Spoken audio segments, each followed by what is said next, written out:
Tu sors jusqu'à quelle mer pour pêcher? Moi c'est du plaisir, donc 4 établis je ne sors pas. D'accord. Voilà, c'est du plaisir. Ouais. Et quand on est en concours, 4 établis ça devient dangereux pour les vieux, donc les vieux, les jeunes, Ouais. les non-marins, Ouais. donc on ne sort pas non plus. D'accord. Voilà. En fait, les bateaux marins nous servent surtout quand tu pars dans une journée comme ça. L'été, tu peux partir avec des journées comme ça. Et le soir, la brise de mer se met en place. Et tu peux très bien avoir des creux d'1,50 m. Ouais, et c'est là où tu es content d'avoir un bateau confortable, quoi. T'as tout compris. Pouvoir mettre les mecs à l'abri. C'est pas pour aller faire le kéké, mais c'est juste pour rentrer tranquille, ouais, ce genre de choses. Parce qu'on ne sort pas par mauvais temps, on n'y prend aucun plaisir. T'as vu notre bateau, c'est un véritable bordel, donc ça veut dire que tout explose. Ouais. Voilà, tout se casse. Non, c'est pas fait pour ça. Par contre, il y a des moments ça se lève, la brise de mer notamment l'été. Et si tu as marée descendante avec la brise de nord-ouest à ça devient inconfortable. C'est une catastrophe. Ça te fait des creux d'1,50 m très courts. Et là, tu as intérêt à avoir un bateau qui passe. Ouais. Bah, qui passe. Quoi, ouais. Alors je vais faire un truc. On est influencé ici par le courant qu'il peut y avoir du Percou breton. Donc, je regarde toujours un peu le sens de la dérive. Je mets jamais mon encre au hasard. Parce que si tu vois mon poisson est supposé être là, si je mets mon encre là mais que le bateau se gare comme ça, j'ai tout foiré. Donc je vais voir comment il dérive. Et je vais aller mettre mon encre parce que je veux être par là. Je veux qu'on pêche là. D'accord. Donc normalement il y a une légère marée descendante, mais là c'est pas très influent. Et tu vois le bateau il y va normalement. J'aurais mis l'encre là normalement. Donc je regarde. Il n'y a pas de courant du tout. C'est grave. Alors là c'est pas bon pour nous ça. Je pensais qu'il y aurait plus de jus. Ça c'est la strouille, ça? Oui. Sardines broyées, congelées. Et ça fait 8 kilos, donc il faut faire super gaffe. Et ta strouille, tu la mets à quelle profondeur? Au-dessus du fond, c'est-à-dire que j'ai fait toucher mon plomb, boum, et j'ai monté mon plomb après de ça. D'un mètre, d'accord, ok. Et là, ça... Ah, comme ça flotte tranquille. Là, tu vois qu'il y a un léger courant, donc ça va commencer à travailler. Donc les poissons vont forcément plus ou moins arriver là. Tu vois la strouille qui travaille? Oh, la ça, c'est la strouille, ça. Les trucs bleus là au-dessus. Tout ça, là, voilà. Donc tu vois que... ça détecte vachement. Hein. Voilà, ça te permet de la suivre. C'est-à-dire si je la colle au fond, je vais la voir. Donc ce qui m'intéresse, c'est ça, là. Parce que ça, c'était pas la strouille. Tu vois, il y a vraiment tout un protocole. En fin de compte, si t'es pas prêt avec tout ça, parce que là, tu vois, je suis en train de mélanger les pinceaux, mais si t'es pas dans le protocole, tu passes à côté de la pêche. Le deuxième, à hauteur. Là, je vais boudiner pour que l'appât reste plus longtemps, reste en place et notamment résiste aux attaques d'éventuels crabes, petits poissons qui viendraient le grignoter. C'est juste au moment où ça touche l'eau, il faut le ralentir. Hop, je le ralentis, voilà, je fais mis dans la longueur et là je freine la descente. Le truc, sauf que là c'est petits poissons, donc c'est des petits hameçons. D'accord, donc si au bout d'une demi-heure t'as rien, c'est pas la peine de rester. Voilà, la strouille a travaillé une demi-heure, même plus, puisqu'on l'a mis 10 minutes avant, donc elle a travaillé 40 minutes, voilà, les flux allaient derrière. Si vraiment rien ne remonte aux appâts, c'est qu'il n'y a rien, quoi, il ne faut pas se prendre la tête. La touche est à l'image du poisson. Plus le poisson est gros, plus la touche est puissante et lente. Plus le poisson est petit, plus la touche est frétillante. Voilà, quand il touche et qu'il ne se passe rien, à la limite, il peut peut-être, s'il est joueur au lieu d'être mangeur, il peut abandonner sa proie. Le fait de la travailler, c'est mon opinion, le fait de la travailler, tu le motives, tu motives sa prédation et tu motives son instinct de prédation. Bah de l'avoir quoi, d'avoir le truc. Ça lui échappe, donc c'est pas normal. Donc c'est pour ça que je mets toujours une certaine tension. Ce qui est étonnant, c'est qu'il n'y avait pas un qui ait le courage de la balayer. Là, il est au bout, là, non? C'est lourd, donc c'est pas un merlan. Toi, quand ça tire, je tire avec mon bras. Et quand ma canne est en haut, je mouline, je récupère le fil et je tire avec mon bras. Peut-être un petit peu en bas, je pense. Voilà. Non, encore, je rousselle. Comme c'est une canne assez grande, je la ramène sur le côté. Toujours, on a plutôt affaire à des individus à petite bouche qui essayent d'avoir les gros morceaux. Oh putain, oh, c'est bon. Ah ben voilà, c'est ce que je voulais voir. Si on cassait le... Donc on le casse, tu vas pouvoir prendre ta canne.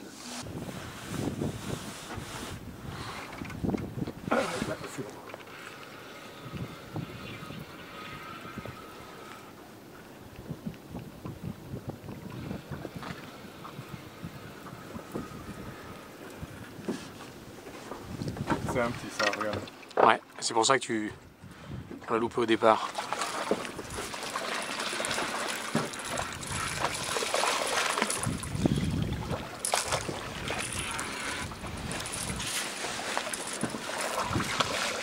Soulage la canne, hein, n'oublie pas.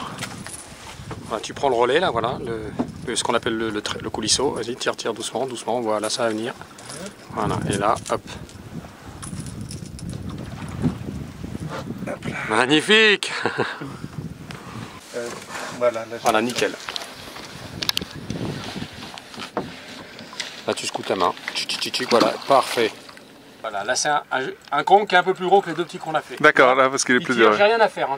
T'as vu, hein, Il tire tout seul. c'est violent. Hein. Ouais, voilà. Donc en fait, je donne pas, t'as vu, je donne pas de tour de machine quand il y a du poisson. C'est qu'il n'y a plus une canne à l'eau. Celle-là, elle n'est pas à l'eau. Ah ouais, d'accord. Et là, ça veut dire que le poisson est là. Alors évidemment, on préférerait que ce soit du merlan. Mais en surface. Pourtant, on a le temps sur des poissons assez jolis comme ça, on a le temps de les fatiguer.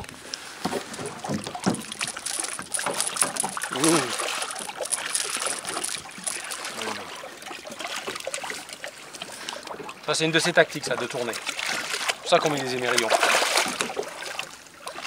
J'essaye de voir comment il est pris. Et visiblement, on est obligé de casser le bas de ligne. On va essayer de monter à bord. Attention, alors ça peut casser. 1, 2. Voilà.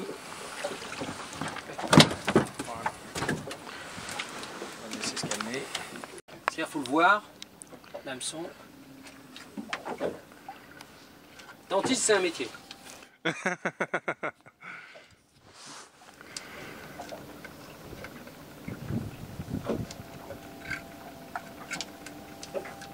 de ne pas le faire saigner. Allez. Voilà. Tu vois, l'hameçon, je l'ai mis au bout. Ouais. Et je l'ai dégorgé, allez, je ne vais pas dire sans violence, mais proprement. Et le poisson, ça fait un petit mètre 10. Je le prends derrière les oreilles. Hop. Ça mord, hein, c'est ça? Ouais, il peut pincer fort et il se met à tourner et là il t'envoie la biche. Voilà. Calme-toi. Hop. Tu l'as? Ouais. Direct. Tu vois, je donne pas un coup de manivelle parce qu'il donne pas encore de mou. Voilà, il donne pas de mou. En fait, j'ai une traction permanente avec mon bras droit. Et je ne mouline que quand j'arrive au maximum d'amplitude. D'accord, ouais. Voilà, tu te donnes assez. Tu vois, Ouais. Hop. Tu poses ta canette, t'attends. Et tu tires toujours avec la même traction. Ouais. Ça te permet aussi de jouir du combat, quoi, un petit peu. Ça va être un peu de cette taille-là, je pense. Et c'est là où des fois tu fais des poissons qui font 20 kg. Et là, je te raconte pas le cinéma.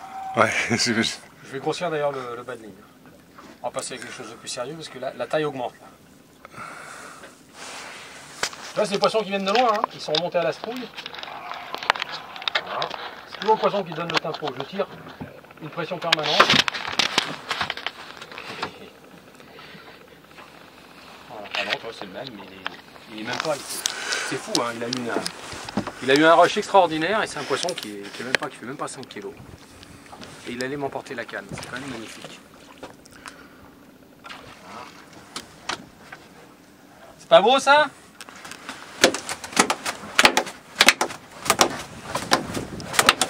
Alors à l'ombre comme ça au frais, ils peuvent tenir plus d'une demi-heure. Hein. C'est des poissons très résistants et en plus qu'on a l'habitude d'être au sec. On est sur la vase, c'est-à-dire qu'il ne devrait rien y avoir. Ouais.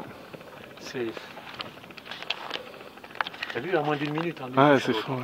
Le temps de défaire un hameçon. Ouais. Plus longtemps, donc il a du mal, mais il va y aller. Hein. Et le deuxième. Je vais mettre plus près. Oups. Ah, ils demandent pas leur reste. Hein. Hop, terminé. Ouais, c'est normal. Picole. Mais toute la journée, on a quelque chose à côté de nous, soit une bouteille, une canette, un verre d'apéro, un café. Et donc quand il y a de l'action comme ça, tout tombe, tout se casse, tout part à l'eau.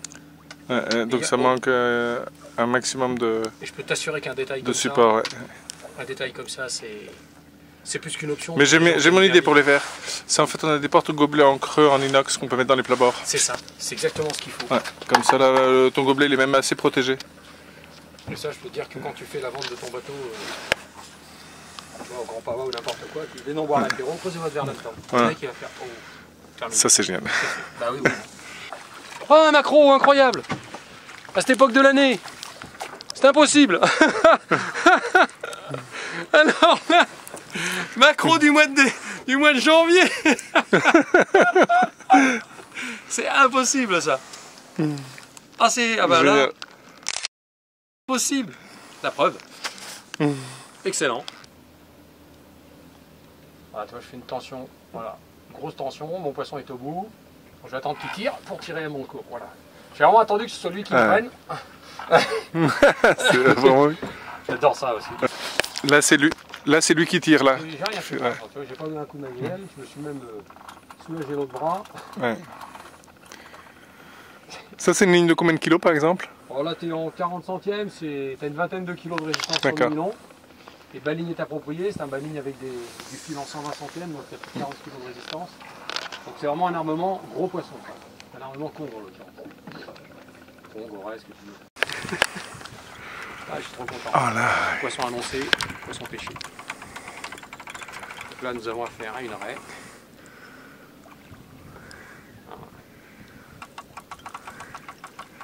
Wow.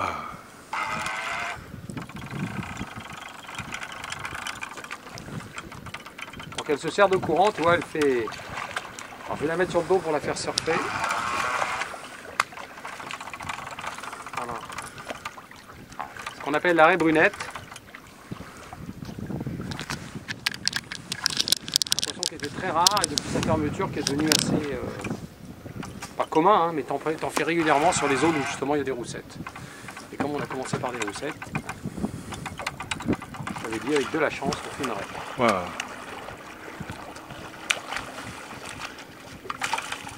C'est qu'elle se sert beaucoup du courant. J'ai une technique, hop, je vais la laisser aller dans l'eau. Normalement, je la laisse s'enfoncer volontairement, tu vois, parce qu'elle a ce mouvement toujours circulaire. Et quand elle est dans l'eau, elle va nager. À un moment donné, elle va venir vers nous. Et je la ferai réapparaître auprès du bateau. Si elle le désire, parce qu'elle n'a pas l'air tout à fait d'accord avec ma proposition. Quand on la remonte, c'est plus joli quand on la voit. Je suis désolé. Voilà, tu vois, elle nage, donc elle revient au droit, comme un planeur. Et là, on va pouvoir la faire apparaître. Attention, elle va venir à la surface. Elle vient la mère. Elle va dire bonjour à la famille. Voilà. Wow. Pas beau ça? Attends, je vais la prendre en photo.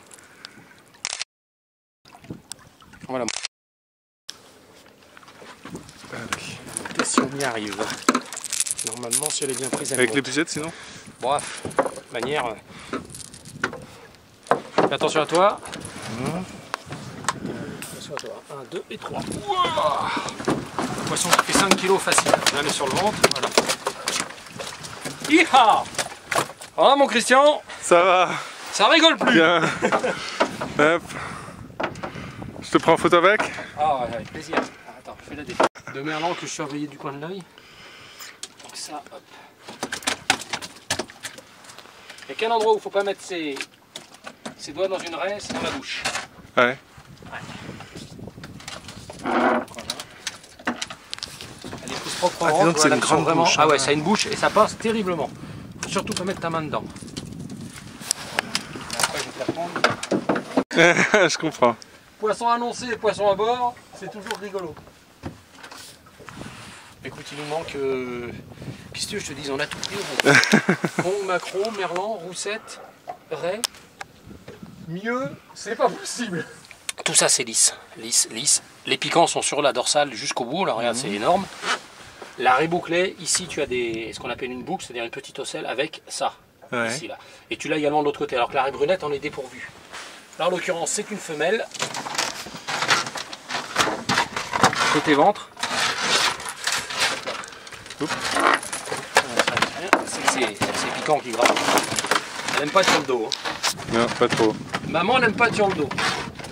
C'est une femelle parce qu'elle n'a pas ici ce qu'on appelle des ptérygopodes. Donc l'organe, le pénis, l'organe sexuel mâle. On la remet sur le ventre. Faut que j'appelle un copain pour être sûr qu'elle est, ouais. elle est autorisée et pas interdite. Je vais